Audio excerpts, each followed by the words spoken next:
વડિયા ખાતે રમજાન મહિનાની ભવ્ય ઉજવણી કરવામાં આવી હતી। આ મહિનો ઇસ્માઇલ કેલેન્ડરનો સૌથી પવિત્ર મહિનો છે, જે આત્મનિયંત્રણ અને દાન અને અલ્લાહની બંદગી માટે જાણીતો છે। આ મહિનામાં મુસ્લિમો સવારથી સાંજ સુધી રોજા રાખે છે, જે પાપોની માફી અને આધ્યાત્મિક શુદ્ધિ લાવે છે। આ સમય દરમિયાન કુરાનનું અવતરણ થયું હતું, તેથી ઇબાદત અને દાનનું મહત્વ અનેક ગણું વધી જાય છે। રમઝાન મહિનાના મહત્વના મુખ્ય મુદ્દાઓ છે। આ પૂરા 30 દિવસ વડિયા જુમા મસ્જિદ ખાતે ઇફ્તારીનું આયોજન સુન્ની મુસ્લિમ સમાજ દ્વારા કરવામાં આવે છે, જેમાં ફ્રૂટ જ્યુસ, શરબત, જમવાનું જેવી અલગ અલગ અવનવી વસ્તુઓથી રોજુ ખોલવામાં આવે છે। તેમાં હિન્દુ ભાઈઓ તરફથી પણ શરબત, ફ્રૂટ જ્યુસ વિતરણ કરી ભાઈચારાથી ઇફ્તારમાં ભાગ લે છે। આ તમામ આયોજન વડિયાના સુન્ની મુસ્લિમ ટ્રસ્ટી દ્વારા કરવામાં આવે છે, જેમાં 30 દિવસની ઇફ્તારની જવાબદારી મુસ્લિમ સમાજના યુવા અગ્રણી જુનેદ ડોડિયા તેમજ સુન્ની મુસ્લિમ સમાજના પ્રમુખ અકીલ પઠાણ તેમજ નવાઝ મકવાણા તેમજ નઝીમ આરબ તેમજ માહિર પૈયડ તેમજ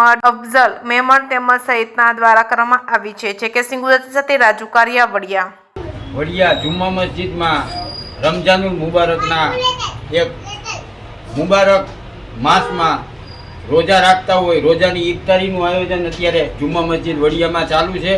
અને રાત્રે ઈશાની નમાજમાં ત્રાબી પડી અને બધા પોતપોતાની રીતે દુઆ કરે, અલ્લાહની ખૂબ ખૂબ ઇબાદત કરી અને આ મુબારક મહિનામાં આ ઉમ્મતે મુહમ્મદિયા પોતાની બક્ષિસ અને ખેરો બરકત અલ્લાહ તાલાથી માંગતા હોય છે।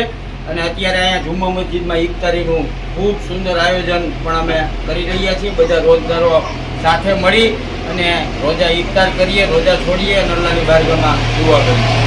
વડિયા રમજાન મહિનાનો પવિત્ર માસ ચાલુ ત્યારે જુમા મસ્જિદ વડિયા ખાતે 30 દિવસનું ઇફતારીનું આયોજન સુન્ની મુસ્લિમ સમાજના કમિટી દ્વારા કરવામાં આવેલ, જેમાં ઇફતારીમાં હિન્દુ ભાઈઓ તરફથી પણ શરબત, ન્યાજ અથવા તો જ્યુસ આપવામાં આવેલ હતું, જે એકતા દર્શાવે છે।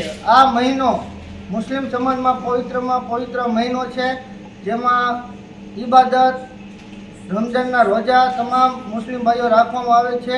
અને આ પૂરા 30 દિવસમાં બાળકો તરફથી પૂરી મહેનતથી આ સફળતાપૂર્વક કાર્યક્રમ કરેલ છે।